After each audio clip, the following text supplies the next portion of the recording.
Ruth Alvarado es abogada, licenciada en Ciencias Bíblicas con estudios en maestría en estudios teológicos. Acreditada conciliadora extrajudicial especialista en familia, con diplomados en temas como violencia de género y discapacidad, disciplina positiva en la enseñanza, formación de capacitadores en la metodología del buen trato en familia, violencia familiar desde una perspectiva legal, psicológica y educativa, entre otros. Su ponencia de hoy es Perspectivas pastorales ante situaciones de abuso sexual infantil. Adelante, Ruth, te escuchamos. Gracias, espero que me escuchen bien. Primero, gracias por la invitación. Intentaré correr lo que quiero decir, pero bueno. Deben saber que como abogada cristiana siempre he trabajado con la iglesia, siempre he estado en diferentes temáticas y en diferentes formas, trabajando como la iglesia en la defensa, en el acompañamiento, y he visto muchos casos, y principalmente si nos abocamos al tema de violencia familiar, abuso sexual de menores, lo he visto como profesional, como abogada, pero también como directora de un albergue de niños y niñas víctimas de estas circunstancias. Entonces, lo que voy a tratar de decir ahora no es parte de una teoría, sino nace de la práctica. Una de las cosas que yo encontré literalmente en este acompañamiento legal a estos niños y niñas víctimas es que conocí en una época de mi desarrollo profesional una denominación que una iglesia puso como disciplina pública y disciplina privada. Que se entiende, está clarísimo, la disciplina pública es la disciplina que se efectúa y se ejecuta a todos los miembros de la congregación, mientras que la segunda, la disciplina privada, solamente la realizan ante los líderes o personas influyentes de la iglesia. He visto cómo casos de abuso de menores han sido pasados por esta forma de pensar en la disciplina y se ha quedado en el nivel de disciplina privada. Esto es si es que se ha llegado a tocar, en la mayoría de los casos, hasta ahí se ha llegado. Casi nunca, o muy pocas veces, se ha tocado el acompañamiento psicológico legal para casos como este, y definitivamente las razones siempre están en la boca, ¿no? No es bueno que esto se haga público por el bien de todos, por el testimonio de la iglesia, ¿no? Y es realmente indignante constatar que hay muy poco interés, o había, yo espero que eso haya cambiado en algo, pero no lo creo totalmente, que se quiera acompañar a los niños víctimas de abuso sexual u otro tipo de abusos o maltratos, ya de una manera más directa. Entonces la pregunta, y el título dice mucho de lo que quiero ahora acompañar, es ¿qué perspectivas pastorales tenemos que asumir como congregación para poder acompañar estas situaciones que definitivamente afectan el desarrollo de los niños? Paz y Esperanza, la organización a la que yo participo, hace ya varios años, elaboró un proyecto que le denominó La Fe no abusa, ¿no? Entre sus objetivos estaba preparar una guía para prevenir y sancionar el abuso, de todo tipo de abuso. Se plantearon varias situaciones, realmente buscamos casos, y fue muy difícil conseguir un caso que pudiera ser admitido por la familia y acompañado por ella para poder hacer el acompañamiento psicológico o legal. Esto nos hace ver que cada vez es mucho más difícil. Una de las cosas que esta guía llega a mencionar, el abuso es un problema que muchas veces pasa desapercibido y se procura ocultar, porque involucra a personas con alguna condición de autoridad y poder. Y ese es el punto. La Biblia nos muestra muchas situaciones en las que líderes connotados han cometido abuso y hay una intervención divina para que esto no pase. ¿Por qué creer que esto no puede pasar el día de hoy? Y esa es la razón de mi presencia aquí. Voy a intentar reflexionar a partir de un texto que a mí personalmente me ha conmovido mucho, buscando algunos lineamientos, algunas pautas pastorales para la prevención o la protección de este tipo de abuso a cualquier niño que lo pudiera estar afectando. Voy a tocar entonces el texto de 1 Samuel 3 rápidamente, intentaré hacerlo en el corto tiempo que se me ha dado. Conocemos el texto, sabemos de qué se trata. Samuel es un niño pequeño que fue entregado a la iglesia o al santuario de Silo a los 3 años de edad, y hay que marcar los años, porque eso tiene que también influye en el desarrollo de los niños. Prácticamente fue entregado a un perfecto desconocido a los 3 años de edad por su madre. La razón, todos lo conocemos, para dedicarlo al Señor, agradecerle por la posibilidad de ser madre, pero hay algo que hay que notar aquí, quiero resaltarlo. Juan José en algún artículo que menciona, hace referencia más o menos que ella cuando llora y clama no busca libertad, no busca sabiduría, lo que busca es tener un hijo. ¿Y por qué? Porque esa era la connotación para la mujer. Si no tenía hijos, la mujer iba a ser vilipendiada, era tratada como una maldita, y ella lo que quería era evitar eso. De alguna manera, ella busca una solución a esa circunstancia pidiendo el hijo para ser digno a su sistema, ¿no? Pues ese es lo penoso del asunto. Lo cierto es que este niño es entregado a los 3 años sin tomar en cuenta la necesidad de afecto que este niño tiene o necesitaba para un desarrollo normal, a un perfecto desconocido, que podría ser el sacerdote del santuario, pero era desconocido para Samuel. Juan José afirma sobre esto, ¿no? Samuel ya tenía su vida separada de la madre cuando ella asume la vergüenza asignada y optó por ser competente en el sistema patriarcal que la somete. Finalmente, es una acción que es consecuencia de este sistema y la decisión que los seres humanos toman al respecto de eso. Fue el sucumbir ante esta presión del sistema patriarcal lo que hace que una madre entregue a su hijo a esta persona cuyo conocimiento no era para cercanía de este niño, ¿no? A partir de ese momento, Elí, el sacerdote, se convierte en el tutor del niño, ¿no? Desde los 3 años. Él pasa a ser algo así como la familia para este niño, ¿no? Es el encargado, el responsable, y anotemos eso porque esto es lo que nos vamos a referir en los siguientes minutos. También sabemos por el inicio del texto que estamos en un tiempo difícil, no había visión, Dios no estaba hablando, ¿no? Había una suerte de alejamiento de Dios. El narrador nos dice que el tiempo en que estaban viviendo el pueblo estaba alejado de Dios. Tenían sacerdote, pero estaban alejados de Dios. Eso es un tiempo difícil, ¿no?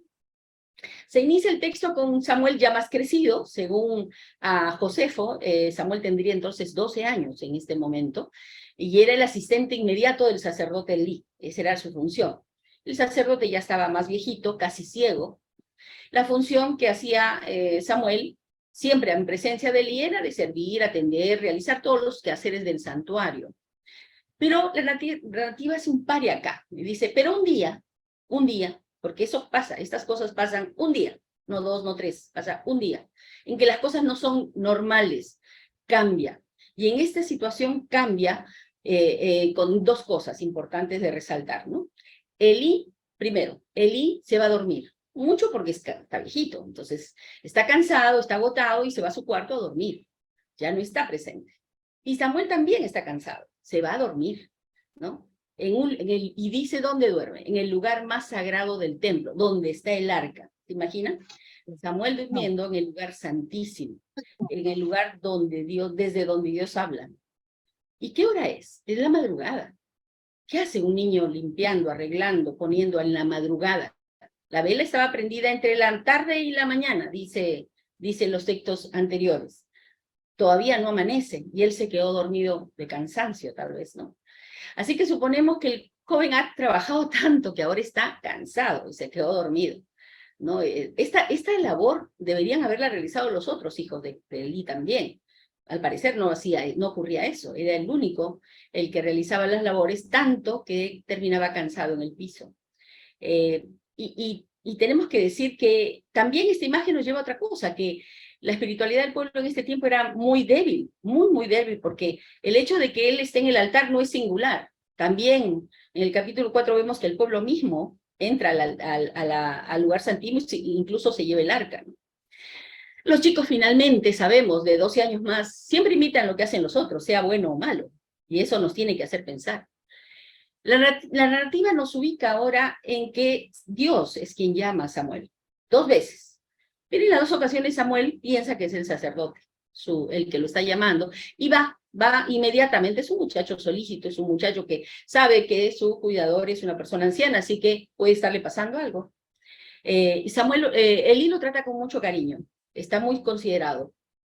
Samuel todavía es pequeño y seguramente se asustó por algo, así que vete a dormir tranquilo.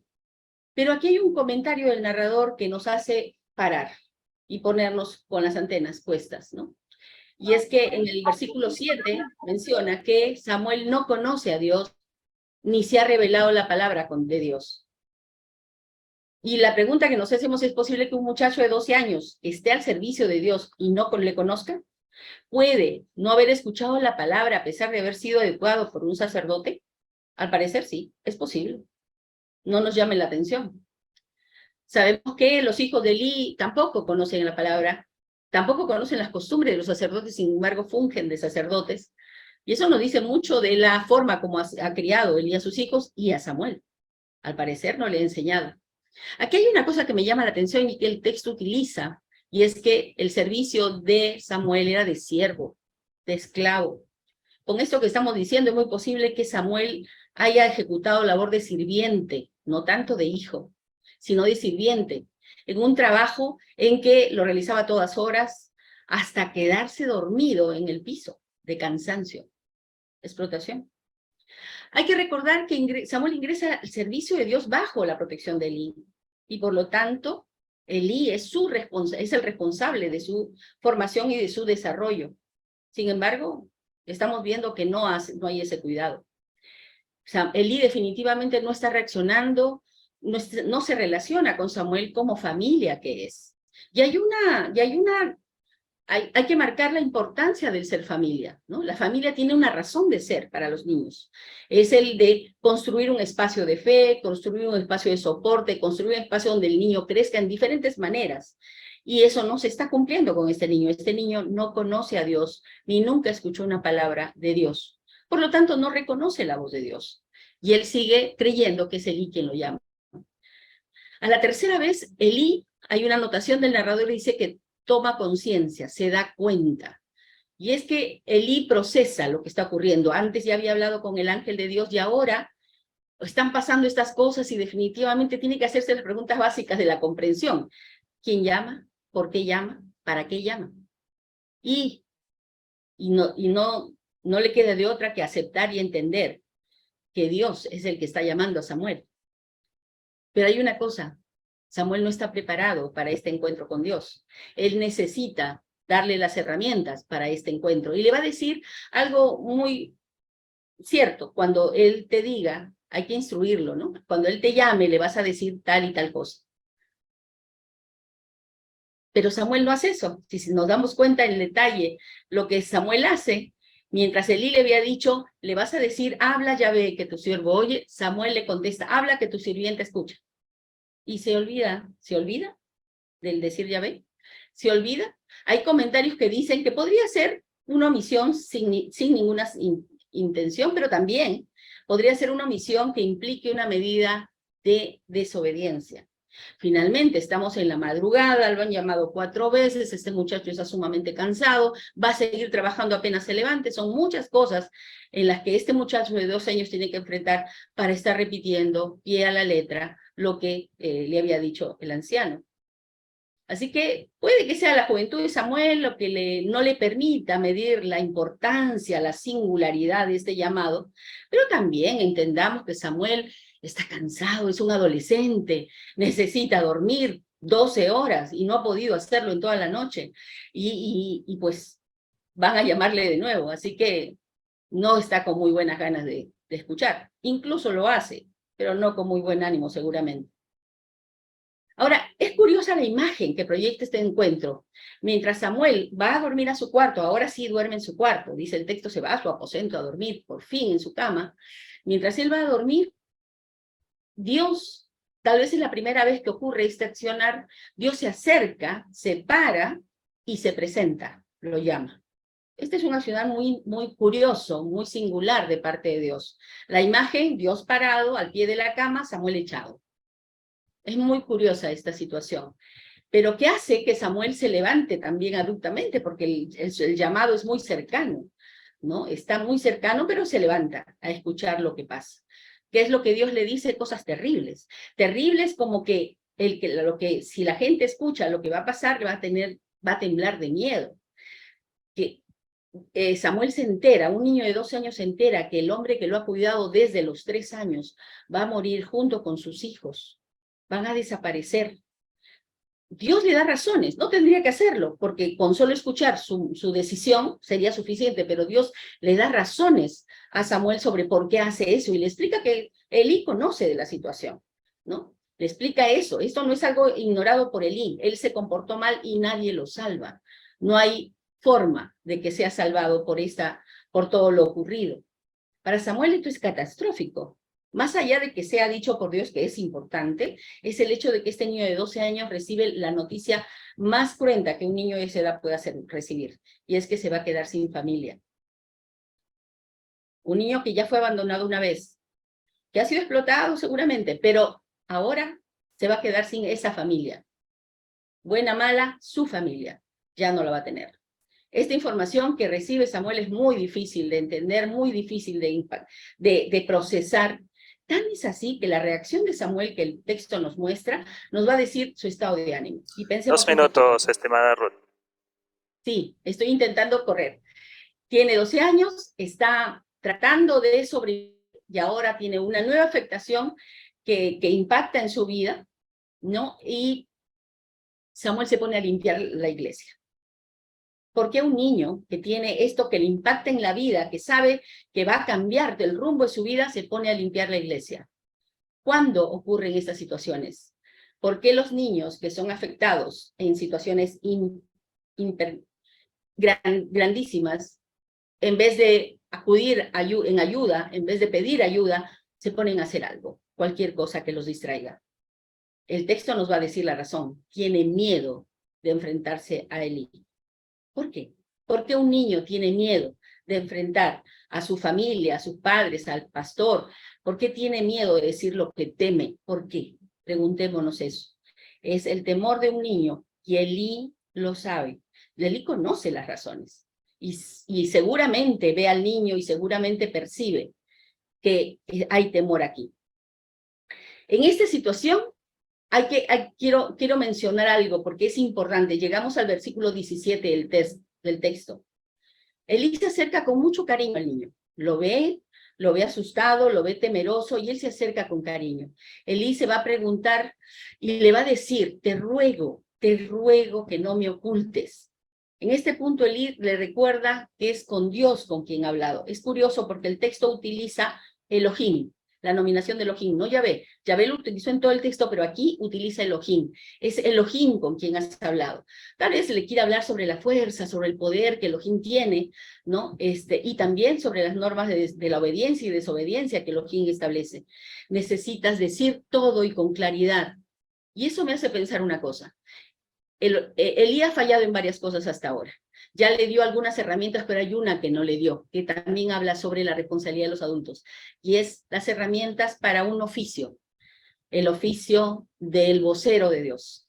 Y cuando Elí está diciéndole al niño que le repita y le diga con claridad y que le diga atentamente lo que le está diciendo es, esto es lo que tienes que hacer, aún te duela, aún te pese, aún te cuestione, debes decir esas noticias por más malas que sean. Y este niño es lo que hace. Dice el texto que él va a hablar con toda claridad y va a soltar todo lo que tiene y va a descargar la angustia que tiene también. Y el texto dice algo más que el adulto hace y que nosotros necesitamos entender como adultos cuando ocurren situaciones como estas. El adulto por primera vez asume responsabilidad. No lo había hecho antes cuando el mensajero de Dios le dio la profecía, pero ahora sí lo reconoce delante de Samuel. No te inquietes, es voz de Dios, él sabe lo que tiene que hacer. Y voy a terminar con esto que es un resumen de todo lo que he dicho. El niño de la historia experimentó falta de afecto y abandono desde muy pequeño, y el padre putativo tampoco cumplió con sus obligaciones como cuidador. La irresponsabilidad de los adultos que rodearon al niño lo condujo a ser víctima del abandono, maltrato y explotación. Tal vez por su edad, la tradición o la falta de confianza, no pudo reaccionar ante esta situación y no se quejó, ni siquiera cuando se caía dormido en el piso por cansancio. Dios interviene para recordarle al adulto su responsabilidad y la necesidad de que éste cumpla con su papel como tutor en la vida de este niño. Cuando el adulto entiende eso, corrige su actuar y le entrega al niño las herramientas necesarias que le permitan desarrollarse lo más sano posible. Pero además, le abre un espacio de confianza en donde el niño puede expresarse con toda libertad, sin importar lo que diga. Este adulto ahora es capaz de asumir públicamente su responsabilidad, librando al niño de toda carga de culpa que pudiera tener. Este accionar del adulto permite que el niño crezca sanamente al punto de convertirse en un adulto útil como instrumento de Dios para su comunidad. Y aquí tenemos los elementos para mí de la pastoral que nosotros debemos acompañar, no solamente como familia ante situaciones tan crudas como lo que viven estos niños, sino como congregación. Y como congregación necesitamos ser esa familia extendida, ese soporte que muchas familias no tienen los elementos para desarrollar, pero la congregación debería asumir ese soporte a estas familias que están viviendo situaciones de esta naturaleza. El desarrollo del niño va a ser perjudicado por abusos, maltratos, todo tipo de violencia en la que ellos puedan vivir. El desarrollo del niño necesita ser reforzado. Bueno sería por prevención, pero si no, en la atención misma. Y el niño tiene que saber, el niño tiene que reconocer, el niño tiene que percibir que la familia, la congregación, lo está sosteniendo, le está creyendo en primer lugar y lo está sosteniendo, para que esas condiciones de esas situaciones en las que la familia existe, la razón por la que la familia existe, pueda realmente cumplirse, en donde estos niños y niñas puedan desarrollar de manera integral como seres humanos libres y con dignidad. Gracias.